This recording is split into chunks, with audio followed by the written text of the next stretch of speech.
right, I hope everyone's having a great day so far. Welcome to today's QuickBooks Enterprise Deep Dive series. I am Kat Roskovics and I'll be your host today. And we're going to be talking about inventory prepayments. So first off, a few things about Fourlane and what makes us unique. Sorry, we are experts in QuickBooks, NetSuite, Xero, and Acumatica. So we can help clients implement QuickBooks along with other ERPs. We are experts not only in accounting, but also software. So making sure that, we're approaching things from making sure the debits and credits all make sense, but also making sure that we're utilizing that software to its fullest potential. We are ERP consultants and help maximize QuickBooks as well. Sometimes clients will come to us and think that they have outgrown QuickBooks or they need to move to a different ERP because they need to get this one thing to work. And so we kind of help make sure that we're utilizing the system as best we can before we jump product. We're also a strategic partner for change management. And so we help, empower your team through that process. We're not just going to throw your data into a new system and send you on your way. We really want to make sure that your team feels empowered to take ownership of their impact on, use of that new system and making sure that everything is working smoothly. For today's session, inventory prepayments, we're going to define what that means. We're going to talk about how to get it set up, how to use that process, and also take a look at some impact on reports. And then, of course, our reconciliation process as well. So we're going to dive right in here to a sample QuickBooks company file that I have open.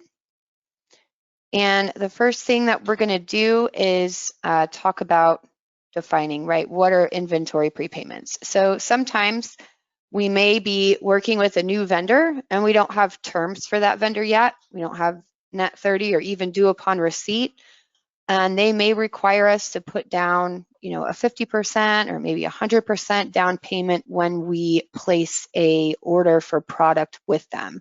So I've had clients in the past that have, partially received in a PO if they had to pay 50% down, or they've received in 100% of that PO.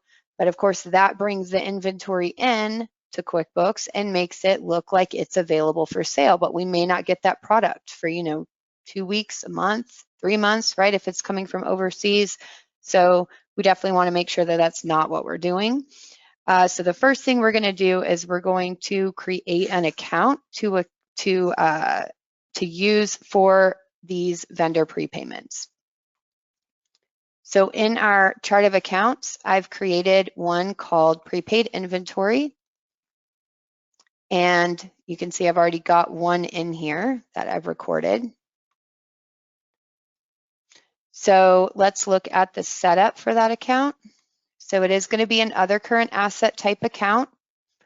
And I've called mine prepaid inventory. You may decide to call it something else that makes more sense for you, but we just need to make sure that we're putting a name in there. I don't have numbers set up for this sample file, but of course, if you're using numbers, you want to make sure you have an account number as well. And we also want to keep that separate from our regular inventory asset account.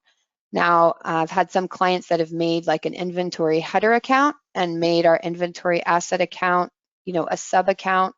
Oh, and that also that prepaid inventory a sub account.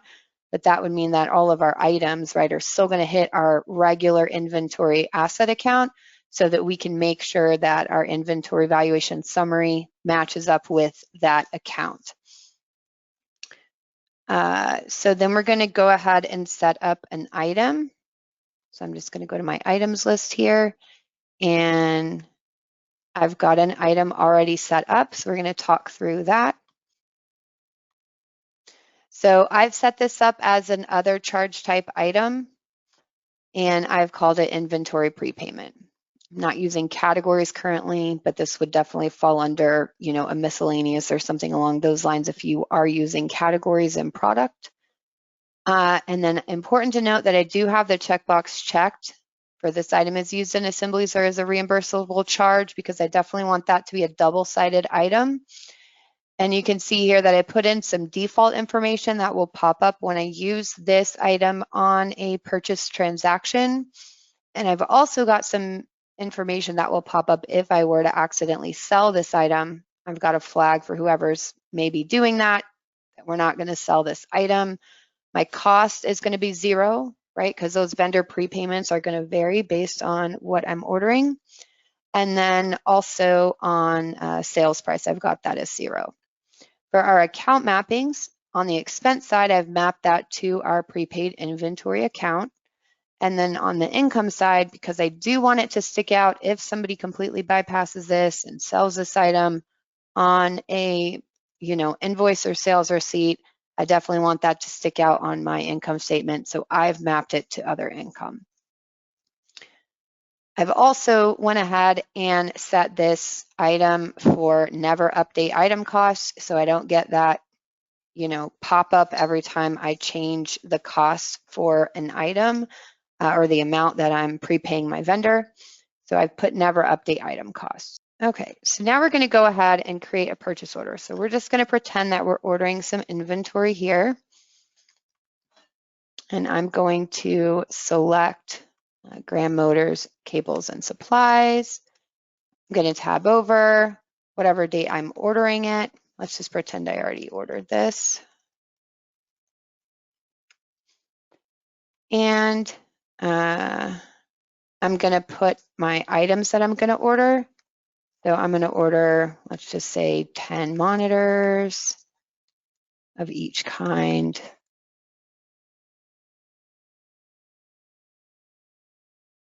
And now I get to where this vendor requires some kind of a prepayment. So if that vendor prepayment, let's just say that it is half, right, of what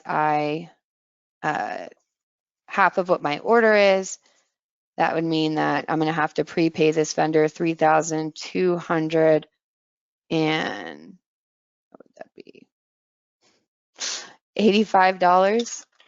And so at this point in time, I'm all done with this purchase order. So I'm just going to say save and close.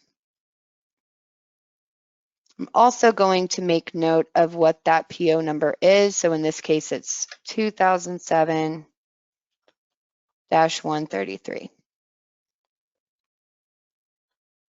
All right.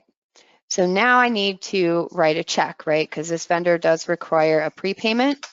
So I'm going to come in here and I'm going to say banking, write checks. And let's say I'm prepaying for that inventory, same date, right, that I am placing that order with my vendor. I'm going to pick that same vendor here. And I'm not going to enter against the purchase order right now. I'm going to put in that prepayment amount. And on my items tab, I'm going to use that inventory prepayment item. Now you can see here that I get a description. I'm going to go ahead and put 2007-133 and my amount I'm prepaying.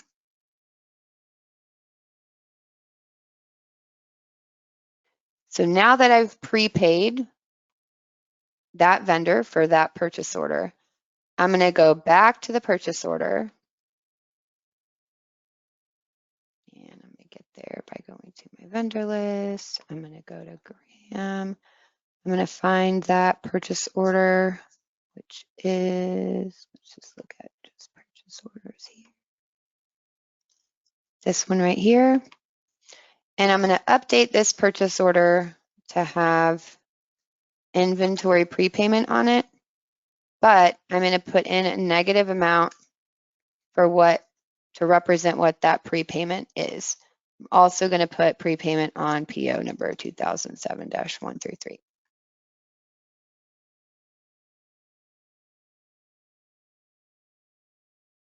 So in this case, right, because I'm prepaying 50%, that brings the total of my PO down to $32.85. Go ahead and update that PO. All right, so at this point, we're going to look at a couple of reports. So first off, if I run my open purchase orders report,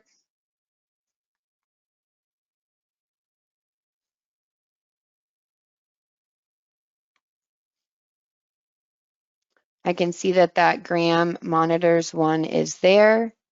I could also go and look at my open purchase orders. If I wanted to see this a little bit more, I could drill down into that specific purchase order and see what all is on there. Could also look at my open purchase orders by item and see it on there as well. But that is going to update my total purchase order right to just the outstanding amount. We also want to go ahead and look at our balance sheet. Right, so because that purchase order is a non-posting transaction, the only thing that we're going to see in that prepaid inventory account, I'm just going to run this for all dates, is that $5,000 that was already in there at the beginning of the call, and then our additional $32.85 that we've prepaid.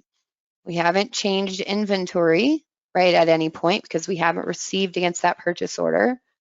So there's no impact on our inventory valuation summary just yet.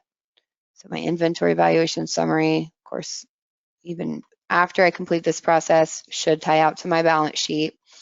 But we don't have any of those monitors in stock right now. We can see those on our open POs. If we were to look at my inventory stock status by item, we'd be able to see that we have got 10 of each of those, but no impact on inventory yet.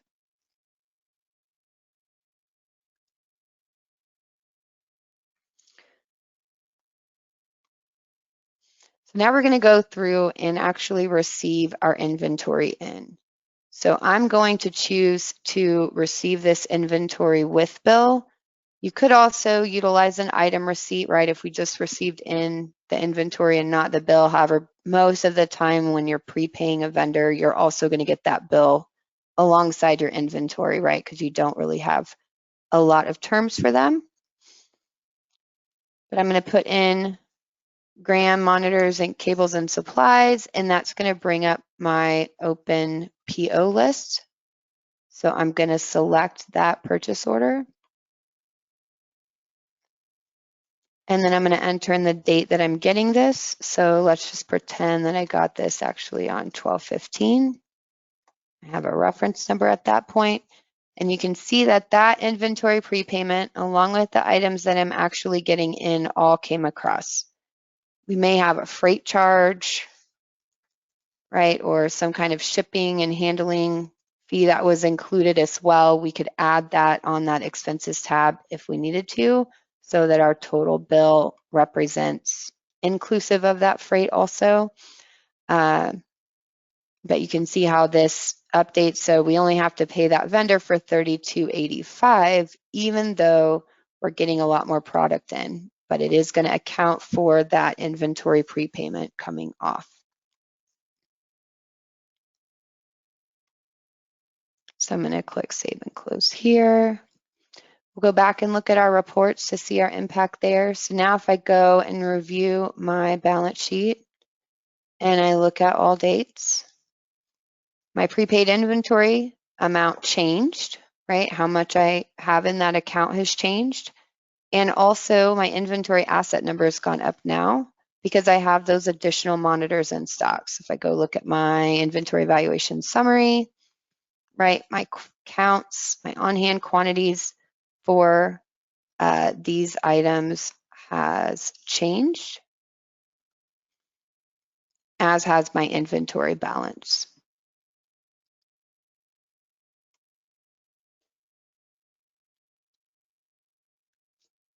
Of course, that purchase order is not going to show up on my open purchase orders list anymore. So if I go to purchases and I look at open purchase orders, not going to see that listed there because that purchase order has been completely closed out.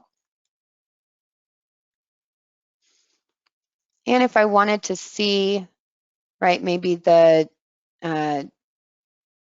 debits and credits behind the scenes of that particular bill, right, I could always run that transaction journal if I wanted to see. So those are all coming into inventory assets. And then we have a credit hitting that prepaid inventory account as well.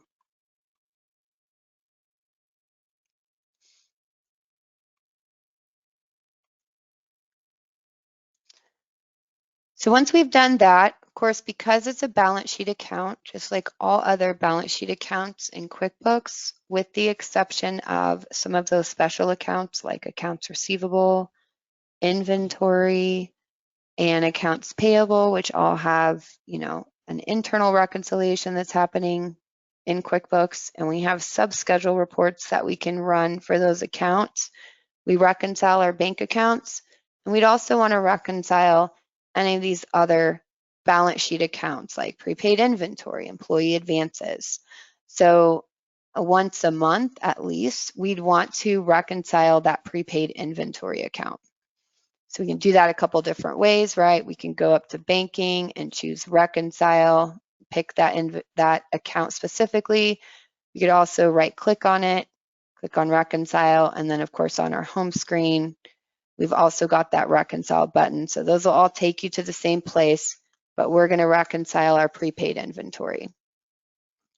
And let's just pretend I'm reconciling this for the ending period of December of this year.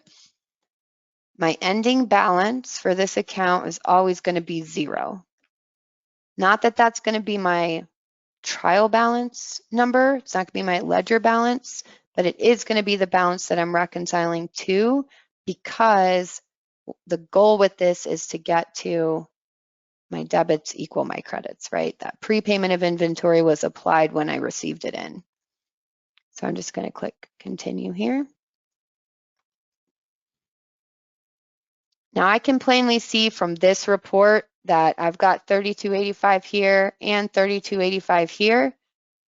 It's easy to see that as well because I've got the payee listed on both sides. But if we had a couple of different prepayments for gram monitors or a couple different ones for Larson peripherals as an example, then we would have a lot more listed here. You could, of course, also select the box to hide transactions after statement's end date. That'll hopefully limit that list even more if, we were in December of this year and we had some that had already been posted for January as an example. But we're going to check off those two. And we can see here that we get to that balance of 0. So then I'm just going to click on Reconcile now. And of course, you can look at that report. I've got my cleared transactions, right? My bill where I applied that vendor prepayment, my check where I actually wrote that vendor prepayment initially, right? Had that payout to my vendor. And then I've got whatever uncleared transactions we have. So you can see we prepaid Larson peripherals. We haven't got that inventory in yet. So that balance is still in that account. Now, the other cool thing that we can do because we've reconciled this account is we can actually create a custom transaction detail report. Now, I have my icon bar set to the top. That's just where I prefer it. Some folks may have it along the left side. That's completely fine. Some people may have hidden it completely.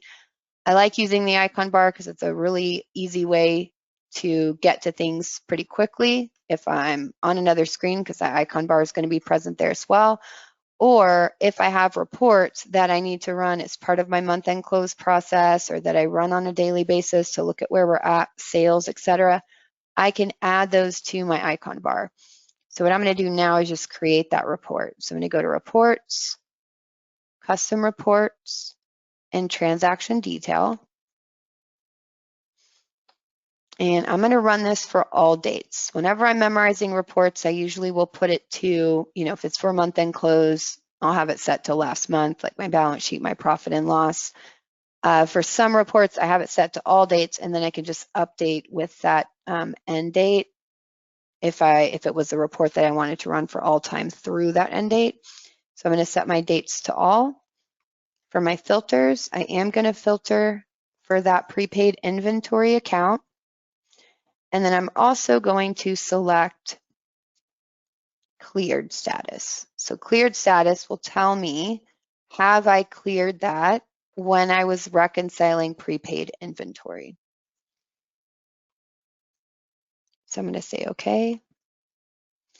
And then can make this report a little bit smaller if we wanted to. So if we didn't want to see our memo, class, we already know we're filtered for cleared. We can get to what our balance is. And in this example, right, I'm pretending I'm closing for December of this year. So I would put 12/31/2023 on this report so that it ties out to what my balance sheet says as of the end of that month. But again, if I'm putting this report on my icon bar, I might not put any to date, so it's always for all dates. And then I'm just going to say view, add custom transaction detail to icon bar, and I'm going to call this prepaid inventory. And that puts it up here, so it's super easy to access in the future because I can just click right on that report and get to it. And this would be a report that could be used for a subschedule for my month-end close package. The other thing that we could also do on this report is total by vendor. So if we had a lot of prepayments going through here and we wanted to see what's the amount that I have outstanding for Larson Peripherals, as an example, compared to maybe some other vendors, that'll give me that total by vendor. This will also help when I'm reconciling because I'll be able to see if, you know, total for one vendor was 0, then I know I've prepaid the inventory, I've prepaid that vendor, and I've also received in the inventory and applied that prepayment. So I'd know that I have some work to do to get those reconciled out so that my transaction detail report is up to date for that subschedule for my month-end close.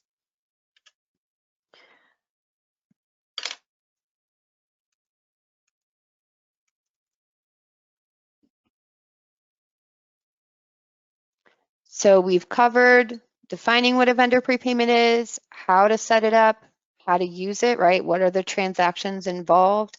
Also, what reports and the impact on those reports as we're using this process, and also reconciliation, particularly as it relates to month-end close. We definitely don't want anything hiding on the balance sheet. We don't want inventory coming in and we pay our vendor 100% because we don't remember that we prepaid them.